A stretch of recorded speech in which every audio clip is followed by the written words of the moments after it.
Bismillahirrahmanirrahim. Assalamu alaikum, dear students, friends and listeners. I hope that you all are doing well. आज हम कुछ और MCQs को discuss करेंगे related to political science, civics and Pakistan studies. तो अपने first MCQ की तरफ चलते हैं. अल-फराबी was born in the year. अल-फराबी कब पैदा हुए थे? 870 में. नेक्स्ट MCQ है, who is regarded as the versatile and most learned jurist of his age, and his opinions laid emphasis in the world of law and jurisprudence. तो इसका correct answer है अल-मावर्दी.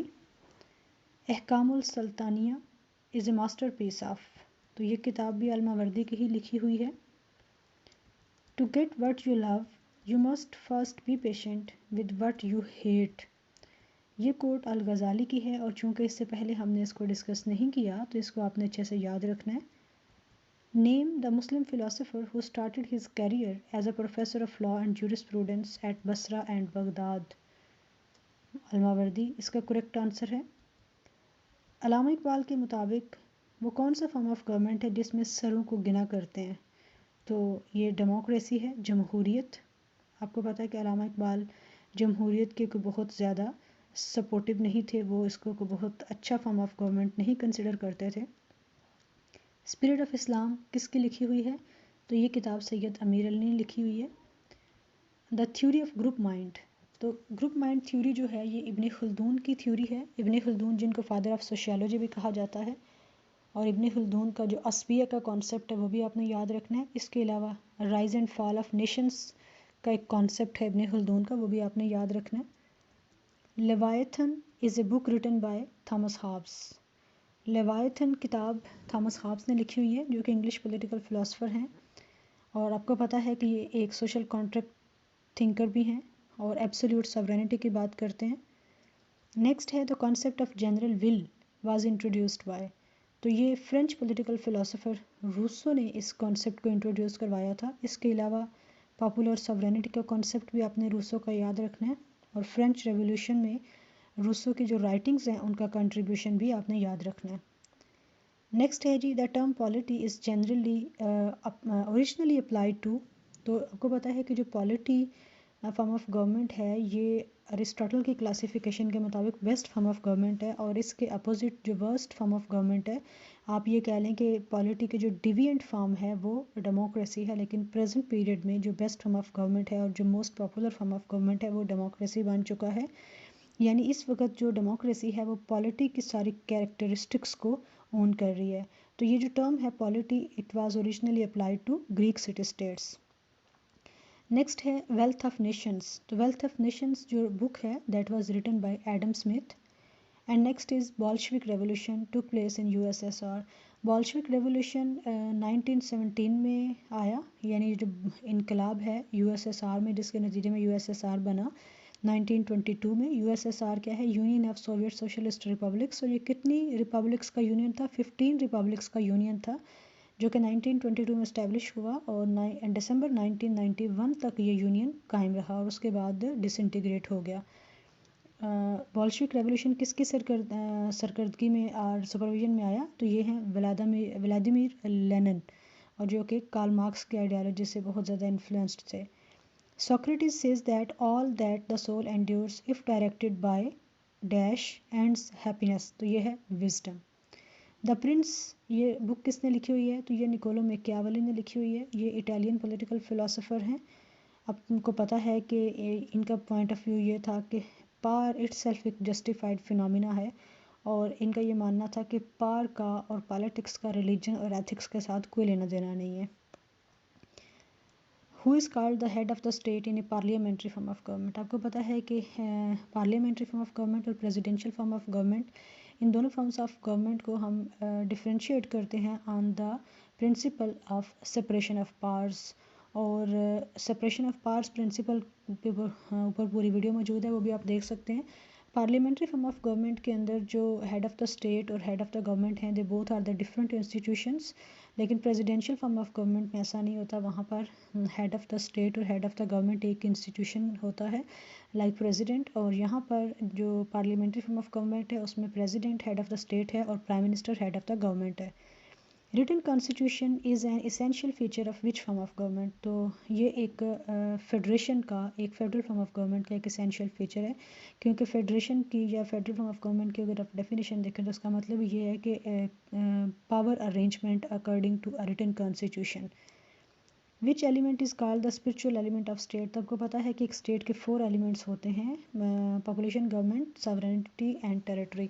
इसमें से जो सॉवरेनिटी है इसको स्पिरिचुअल एलिमेंट कहा जाता है, क्योंकि ये इनटेंजिबल एलिमेंट है। ये एक टेंजिबल और ऐसा एलिमेंट नहीं है जिसको आप देख सकते हैं। कार्ल मार्क्स के नज़दीक स्टेट का प्राइमरी फंक्शन क्या है। तो आपको पता होना चाहिए कि कार्ल मार्क्स जो है उसकी जो फाइनल स्टेज है कम्युनिज्म की, उसमें वो कहता है कि स्टेट विल डिसअपेयर, और वो क्लास लेस सोसाइटी का कॉन्सेप्ट देता है। तो कार्ल मार्क्स ये कहता है कि स्टेट एक ईवल है, एक बुराई है, और इसलिए वो कहता है कि जो स्टेट है वो पुअर्स को, गरीबों को एक्सप्लॉइट करती है, और जो रिच हैं उनको ज़्यादा से ज़्यादा बेनिफिट्स देती है। तो सही, इसका जो करेक्ट आंसर है वो है state promotes exploitation of poor by the rich. Next है who said that the state is individual magnified. तो ये ग्रीक फिलोसोफर प्लेटो ने कहा था, state is individual magnified. Organic theory of the state gives set back to which theory. आपको पता है कि स्टेट एवोल्यूशन पे डिफरेंट थ्योरीज हैं। तो जो ऑर्गेनिक थ्योरी ऑफ स्टेट है वो थ्योरी ऑफ सोशल कॉन्ट्रैक्ट का अपोजिट है। 3 सोशल कॉन्ट्रैक्ट थिंकर्स हम इससे पहले पढ़ चुके हैं, थॉमस हॉब्स, जॉन लॉक और Rousseau. The term state has often been confused with association, government, nation, none of these. तो इसका जो करेक्ट आंसर है वो नन ऑफ दीज है, क्योंकि अक्सर जो टर्म स्टेट है इसको सॉवरेनिटी के साथ भी कंफ्यूज किया जाता है। बट अगेन इट डिपेंड्स कि जो पेपर में आपका क्वेश्चन अगर आता है तो उसके ऑप्शंस क्या हैं। तो ऑप्शंस को देखते हुए आपने फिर केयरफुली जो राइट ऑप्शन है उसे चूज़ करना है। Who said that state is a community permanently established for a political and. तो ये हॉल ने कहा था। इस तरह के जो स्टेटमेंट्स हैं, कोट्स हैं, वो आपने याद रखनी है। पाकिस्तान अ पोलिटिकल स्टडी, ये किताब किसकी लिखी हुई है? कैथ कॉलर्ड की। विच of the following is called the federal chamber of Pakistani parliament. तो पाकिस्तानी पार्लियामेंट जिसका ट्रेडिशनल नेम मजलिस शूरा है, बाई कैमरल पार्लियामेंट है, लोअर हाउस इसका नेशनल असेंबली है, और अपर चैम्बर जो है वो सेनेट है। तो सेनेट को फेडरल चैम्बर कहा जाता है, क्योंकि सेनेट के अंदर जो डिफरेंट फेडरेटिंग यूनिट्स हैं, जैसे पाकिस्तान के 4 फेडरेटिंग यूनिट्स हैं, तो उनकी इक्वल रिप्रेजेंटेशन है irrespective of their population, irrespective of their territory। तो इक्वल रिप्रेजेंटेशन है, इसलिए अपर चैम्बर को यानी कि सेनेट को फेडरल चैम्बर कहा जाता है। Theory of separation of powers, इसका कॉन्सेप्ट किस पॉलिटिकल फिलोसफर ने दिया? तो आपको पता है कि इसका कॉन्सेप्ट मॉन्टेस्क्यू ने दिया। और जो अमेरिकन आइन है, अमेरिकन जो कॉन्स्टिट्यूशन है, वो सेपरेशन ऑफ पावर्स पे बेस करता है। A person who is not a parliamentarian is appointed as minister. He has to get elected to one of the House of Parliament within how much time? अगर पाकिस्तान का जो prime minister है वो किसी ऐसे शख्स को मिनिस्टर अपॉइंट कर लेता है जो कि इलेक्टेड मेंबर नहीं है, तो कितने अरसे के अंदर अंदर उस शख्स को पार्लियामेंट के किसी एक हाउस का यानी नेशनल असेंबली का या सेनेट का मेंबर बनना होता है? तो मैक्सिमम 6 मंथ्स हैं। अगर 6 मंथ्स के अंदर अंदर किसी सेफ कॉन्स्टिट्यूंसी से इलेक्शन कॉन्टेस्ट करके तो वो इलेक्टेड मेंबर और पार्लियामेंटेरियन नहीं बनता, तो वो अपनी जो मिनिस्टरशिप है, जो उसके पास मिनिस्ट्री होगी, वो उसे खो देगा। The current chief justice of supreme court of Pakistan, ये कौन है? ये आपने मुझे बताने हैं। One of the most important functions of the executive. आपको पता है कि एक जो गवर्नमेंट है उसके 3 बेसिक आर्गन्स या 3 बेसिक ब्रांचेज हैं, legislative branch, executive and judiciary. Legislative branch का काम क्या होता है? पॉलिसी फॉर्मुलेशन, लॉ मेकिंग, जबकि जो एग्जीक्यूटिव ब्रांच है उसका काम है पॉलिसी इम्प्लीमेंटेशन, और जो जुडिशरी है उसका काम है policy interpretation. Next is a political regime in which unchecked power is exercised by a small group of religious leaders is known as theocracy. अब यहाँ पर याद रखें कि पॉलिटिकल रजीम की बात हो रही है, रिलीजियस रजीम की बात नहीं हो रही। और उस पॉलिटिकल रजीम के पास अनचेक्ड पावर्स हैं, और वो पॉलिटिकल रजीम इलेक्टेड नहीं है, वो अनइलेक्टेड है, और उस पर एक जो रिलीजियस लीडर्स का एक छोटा सा जो तबका है वो रूल कर रहा है। तो ऐसी पॉलिटिकल रजीम को थियोक्रेसी कहेंगे। What does the PPP initiative refers to? तो public private partnership. New liberals share with new realists their belief, यानी न्यू लिबरल्स और न्यू रियलिस्ट्स के दरमियान में कौन सी चीज़ मुश्तरका है, शेयर्ड है, कॉमन है? तो दोनों इस चीज़ पर बिलीव करते हैं कि इंटरनेशनल स्ट्रक्चर एनर्किक है, क्योंकि कोई सेंट्रल कमांड, कोई सेंट्रल गवर्नमेंट मौजूद नहीं है। और secondly the both school of thoughts believe that the state is the principal actor and state is the rational actor. The principle of greatest good of the greatest number, तो आपको पता है कि ये जो कॉन्सेप्ट है ये यूटिलिटेरियन स्कूल ऑफ थॉट से लिया गया है। Jeremy Bentham utilitarian school of thought के बहुत बड़े सपोर्टर हैं।